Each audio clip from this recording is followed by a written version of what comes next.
The fog that changed Hallett's Cove. It came in with the fog. Hallett's Cove was a small, unremarkable town hugging the Maine coastline, where life moved slow and secrets sank deep. It was the kind of place where people left their doors unlocked, where kids rode their bikes until the streetlights flickered on, and where everyone trusted the ocean to keep its mysteries buried beneath the waves. While young Ellen unravels a haunting connection to her past, leading her into the shrouded depths of the fog's terrifying truth. That trust shattered on the night the fog rolled in. It wasn't unusual for fog to blanket the town in the early hours, but this fog was different. It came heavy and fast, rolling in like a living thing, swallowing streets, homes, and people whole. By morning, 6 were missing. No one saw them leave. No signs of a struggle.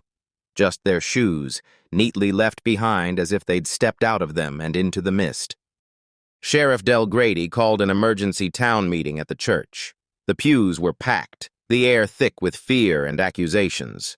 Hadn't old Mrs. Kellum said something about seeing shadows in the fog last week? And what about that strange light fishing captain Joe saw offshore? While the town squabbled, 16-year-old Ellen watched from the back row, her ears ringing with a sound no one else seemed to hear, a low, pulsing hum, like a heartbeat just beneath her skin. The hum had started the night the fog came, faint at first but growing louder each hour. Ellen didn't tell anyone, not even her mom, who'd been staring out the kitchen window for days, muttering about the gray men. That night, Ellen followed the sound. It pulled her down Main Street, past the shuttered diner and the library, to the cliffs overlooking the bay. The fog was waiting.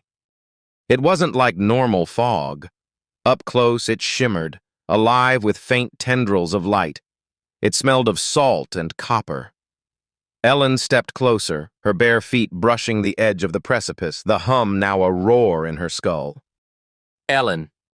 Her name, spoken softly, came from the fog. She froze. It wasn't just her name, it was her father's voice. He'd drowned 3 years ago, his fishing boat swallowed by a freak storm. She never got to say goodbye. "Come closer," the voice urged, sweet and warm like a lullaby. "I've been waiting for you." She stepped forward, her toes inches from the drop.